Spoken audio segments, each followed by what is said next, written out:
करायचं मुंबईकडे म्हणजे 8 जुलैपर्यंत जोराचा पाऊस पडणार आहे, म्हणून मुंबईच्या जनतेने सतर्क राहावे। पुण्याकडे देखील खूप पाऊस पडणार आहे।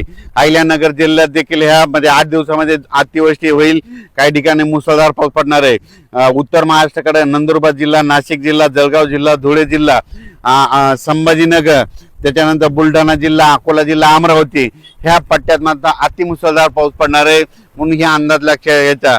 आणि तुम्हाला सांगू इच्छितो शेतकऱ्यासाठी एक आनंदाची बातमी म्हणजे हे जे जिल्हे आहेत जवळपास 14 जिल्हे, नाशिक जिल्हा, मुंबई, त्याच्यानंतर मुंबईचे सगळे जिल्हे, त्याच्यानंतर अहिल्यानगर, नंदुरबार, धुळे, जळगाव, संभाजीनगर, बुलढाणा, अकोला, अमरावती ह्या पट्ट्यात मात्र अतिमुसळधार पाऊस पडणार आहे। त्या भागामध्ये जे छोटे छोटे तळे आहेत त्या छोट्या छोट्या तळ्यामध्ये पाणी येणार आहे, म्हणून त्यांच्यासाठी ही सर्वप्रथम आनंदाची बातमी।